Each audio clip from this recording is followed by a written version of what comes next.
Poultry farming is one of the most common agricultural practices in Kenya, with farmers engaging in it for different reasons. While some rear chickens for household consumption, enjoying a few eggs for breakfast, or the increasingly popular street snack known as mayai pasua, others focus on commercial production, either eggs or meat.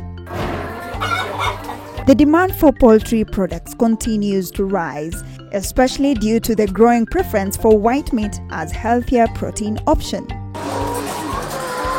Well, today we shift our focus to layers. Many farmers prefer keeping layers over broilers due to the consistent income from egg production. Beyond poultry farming, today's show will also highlight an inspiring story proving that disability is not inability. Our featured farmer has overcome challenges, embracing his abilities and succeeding in poultry farming despite the odds. His journey is a testament to resilience, determination, and the limitless potential in agriculture.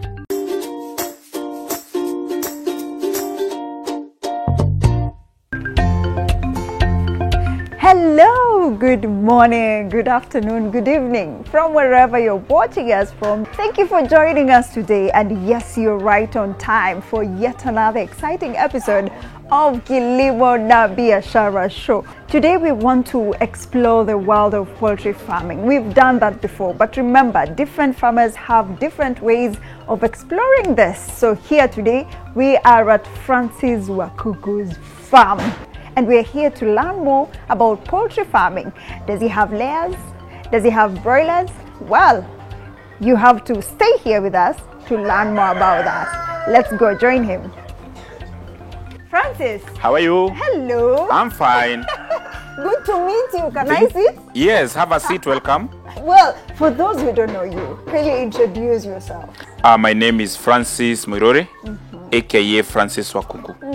Ukisema Mwirore utajulikana unless Facebook uone huko.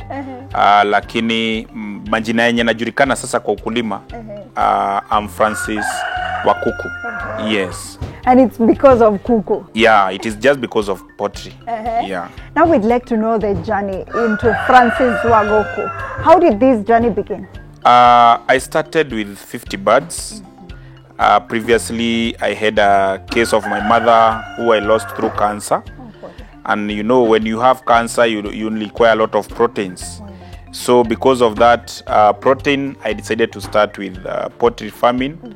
But I decided to start with less because I had little capital. I started with 50 birds. So the journey have been that way until when I posted on my Facebook, I realized that Kenyans are ready to do poultry farming, but they don't have a strategy. So after they watched my strategy of using battery cage system, that's when they started calling me every now and then. And even today, as you are coming, we were also doing the deliveries. Now that you've talked about battery cage poultry farming, how was it? Was it just for your own consumption? How was the transition? Because now it's layers. During that time, I had even a shop. So it was tiresome for me all the way from Kiambu office, go to fetch some eggs. Now mom amegonjeka, she also need those protein. So nikaona iko somehow hectic, and that's why I decided to start with just few poultry birds, whereby I started with 50 birds. And those 50 birds, they were X layers. You know that these people, they sell X layers when they have finished laying, and they were selling one at 500 shillings. So I decided to buy one at 500 shillings. So with 50, I bought 50 birds. Then after that, we started with the deep litter method, whereby we were feeding them. And I came to realize that they are becoming sick, they are wasting a lot of feeds. And I remember when we were doing agriculture, we used to know about the issue of paddocking, zero grazing, and I decided, why can't I apply that issue of zero grazing in my poultry farming?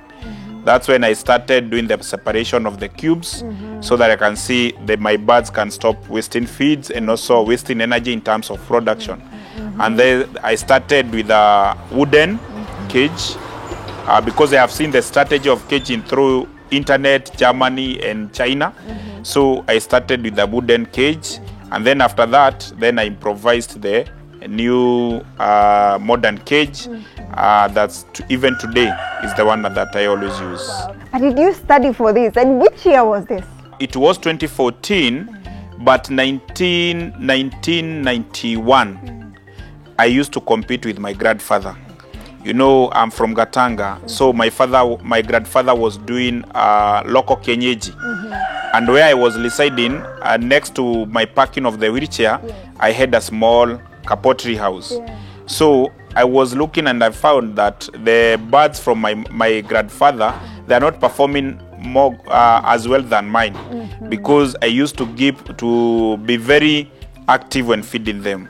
So I came to realize that I have that passion. Let alone when I finished my primary school, I started a small soko, like a shop whereby you can go and sell hokin, paraffin and sugar cane and avocado. So during that time, when these people could come, buy some avocado, and others could tell me, I have some birds, can you buy? So I started buying from there. That was when I finished my class 8. That is what 2010. Sorry, that's when I finished my primary school. So from that, they used to sell the birds to me, and then I feed them when they are small. Then from there, I sell them now when they are big. So every day on December, in my home place, many people could come for this big jogo, and I was the one who was selling. So how did you transition, or when did you transition from jogo to layers? Now my first loan that I took, I started by constructing my house, and then from there I started with pig farming and also poultry farming. Wow. Now the name have become big after 2 years, after the death of my mother, because I used to do it chini ya maji. Oh.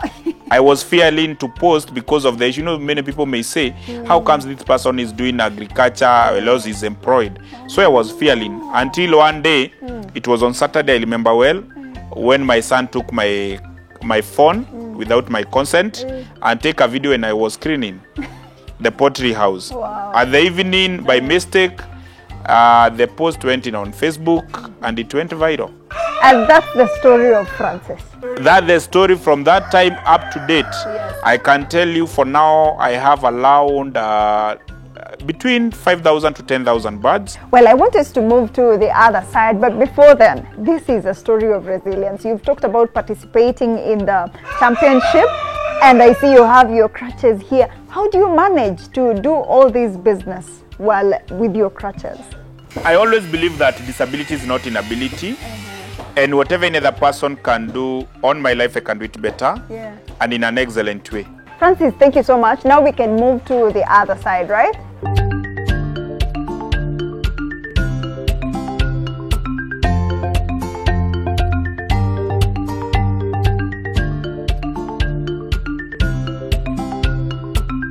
Francis, now introduce us to this section. These are deep litter method, whereby we raise a chick from a day-old chick. We feed them for 2 months and a half. Then after that, we sell them to our clients. Remember, many people, they don't have big shambas, so they might require to do the chicks from a day-old chick. Others, they don't have veterinary services. And if they have, you find that in the different shops, you get second generation medicine. So you might think that you have vaccinated your birds, of which you have not. So what we do as Francis Wakuku, because I always tell people that we maintain our name more than money.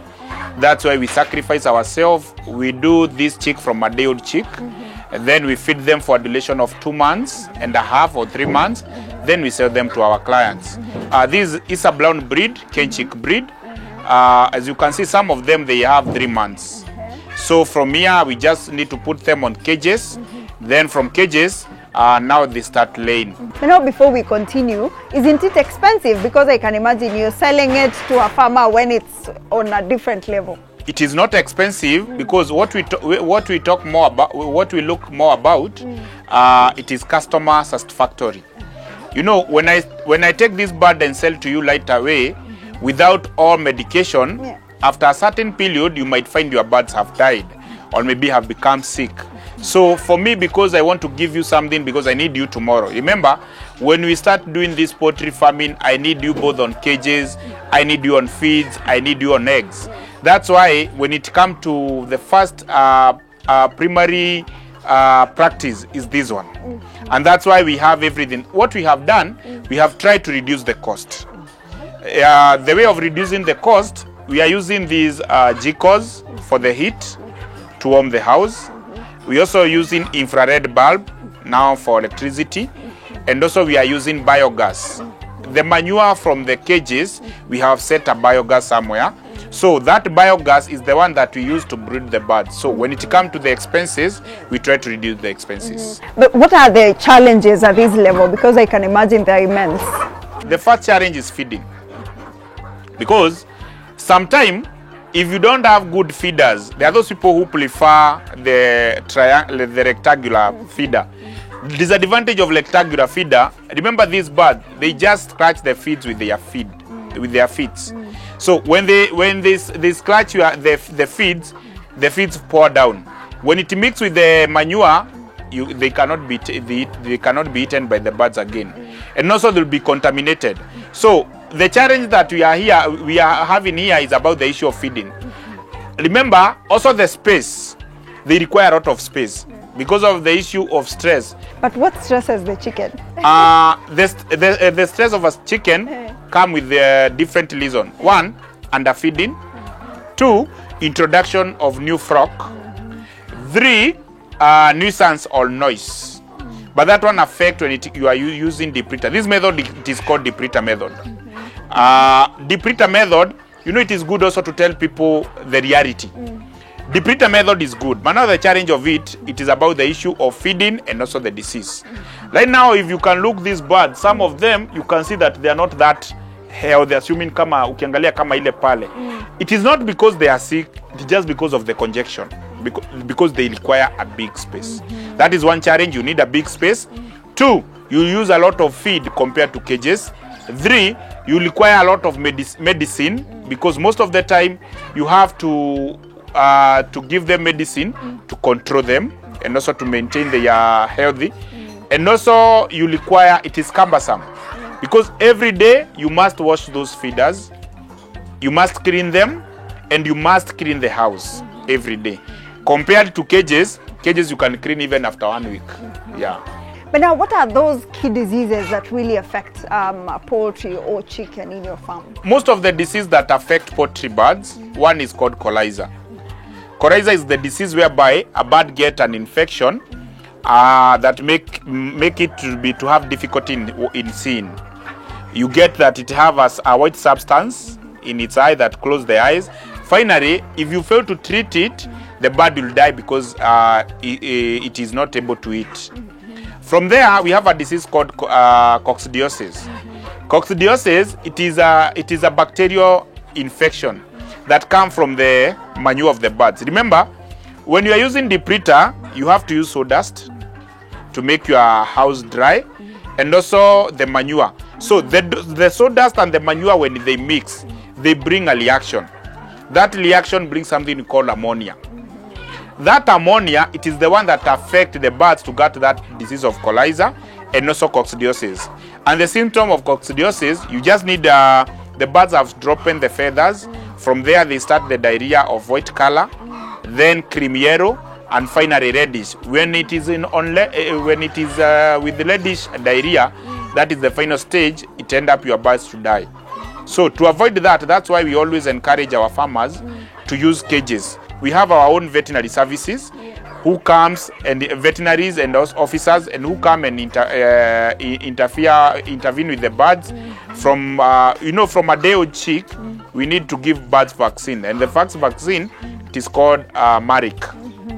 Malik, it is a disease whereby a bird gets deformation. Deformation, assuming unapata kuku moja, does not one eye. Maybe the neck, it is facing on a different direction. Maybe the leg, it is broken. It is same like us human being. If you fail that vaccine of Marik in birds, you'll get that deformation. In human being, if you fail to get that polio, sometimes you get disability. So that disability in a human being, it is good, like mine. I value my disability and I really appreciate it. But when it comes to chick, it will affect birds. So the production will affect. After Marik, we give another one called Newcastle.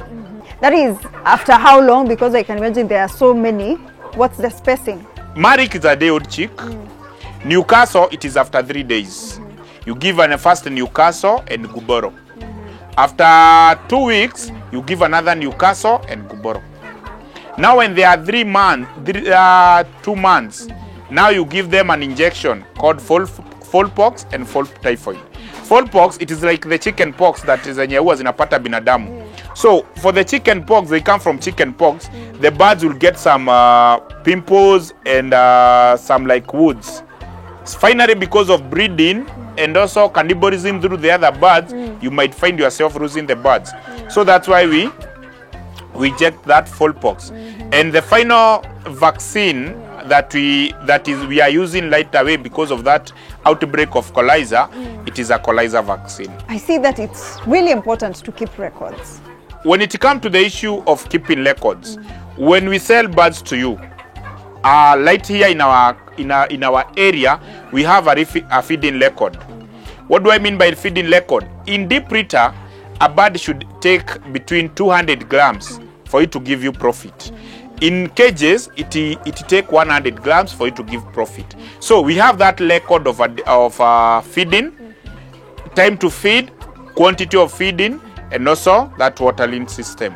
We also have a record of vaccination, and also we have a record of treatment. So we can go to the other side.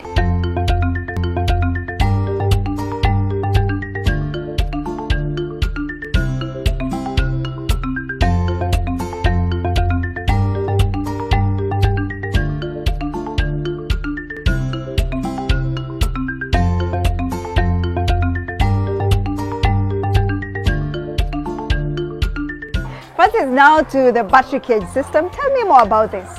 This is the best method, and the nice part, because this is where you make money. You know, in the previous where we were, it is not for money, that's for lazing. But here we are calculating money, and that's why you have seen hata kuchafuka siogopi juu sabuni iko. So how do you ensure that this type of poultry farming is efficient? The advantage of a cage, they don't require big space. For example, with a space of 15 by 15, you can be able to accommodate 256 birds. Like now in this space, this is a house of 18 by 30. And it has capacity to accommodate around 7 to 1,000 birds. So when it comes to the issue of space, they don't require a lot of space. Two, when you are using original cages, because you know even in when it comes to Kenya, there are those people ambao wanataka kuona kitu wanafanya opposite. When you are using original cages, this cage can stay for your farm for 10 years without lasting. Two, when you are using the same original cages, they have original component like this feeder. As you can see, in our feeder, there's no any tank of feeds. Remember, when the feed stuck, they bring something we call aflatoxin, whereby it might bring respiratory problem when it comes to your birds. So when you're using original cages, the issue of diseases and maintaining is very easy. Two, assuming you have employed someone, it is easy to know the fate of your birds and also to know the amount of eggs that you are collecting. A good example, in every cube, it is accommodating around 3 birds. This is 1, 2, 3. If you confirm, you can see already 2 birds have laid, we are remaining with 1. The other one is 1, 2, 1, 2. Also 2 birds have laid, remaining with 1. In this case, there are 3. 1, 2, 3. So tell me now, when you compare between layers and broilers in this farm, is it something that you would think of shifting to the other side? I also have cages for broilers. Remember, for me, I deal with cages, I deal with feeds, I deal with eggs, I deal with birds. For instance, we have a cage that carry 128 birds. A cage that carry 128 birds, without birds, it goes with 45,000. That one includes the feeders, water system, and this side of correcting eggs. It is 50,000. We have a small cage of those people who are doing compassionate cage. The small one that carry 12 birds that are laying and feed that goes with 50,000.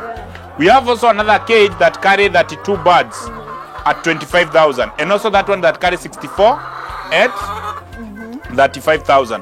What do I want to tell you? Because of the issue of deep litter and the challenges that our farmers have been facing, that's why I came with that category, so that any person can be able to do poultry farming. Example, in this cage, the feed that we use, because they are our own feed, we just need 100 grams in a feeder, in one feeder. And you know, we feed our birds during the night.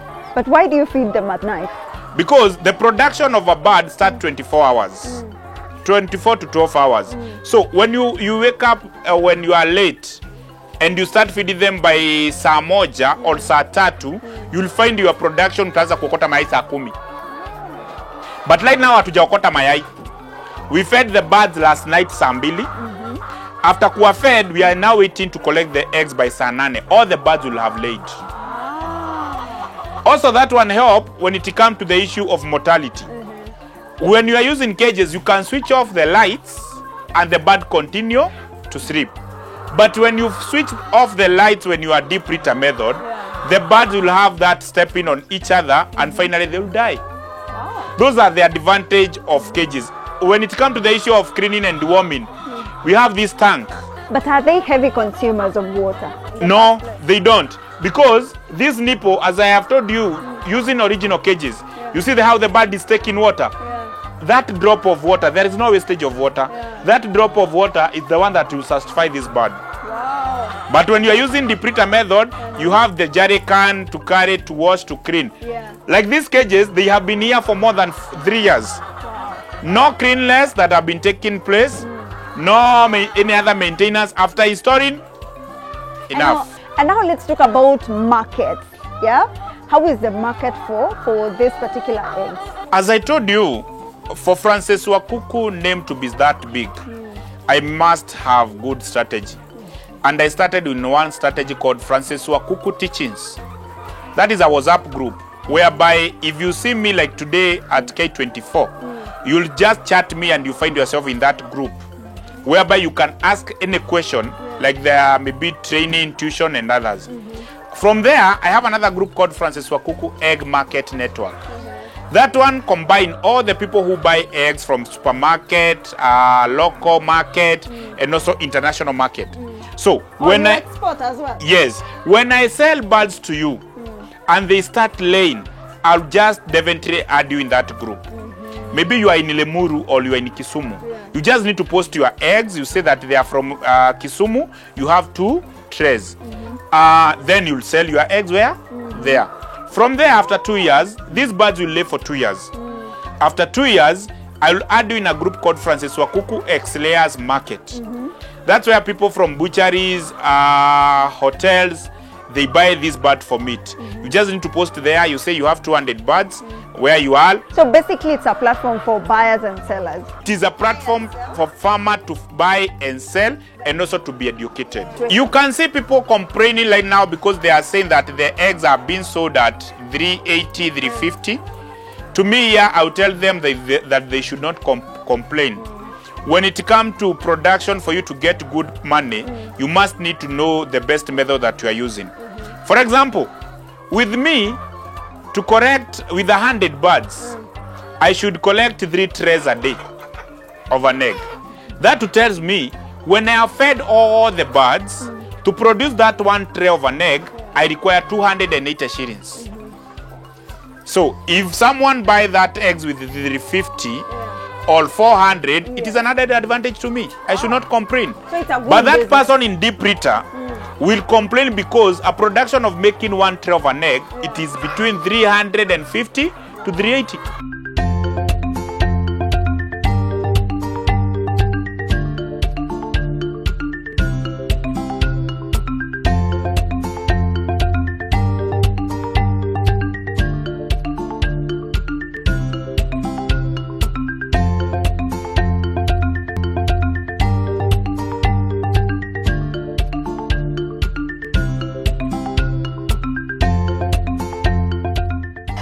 Francis, thank you so much for creating time to speak to us today.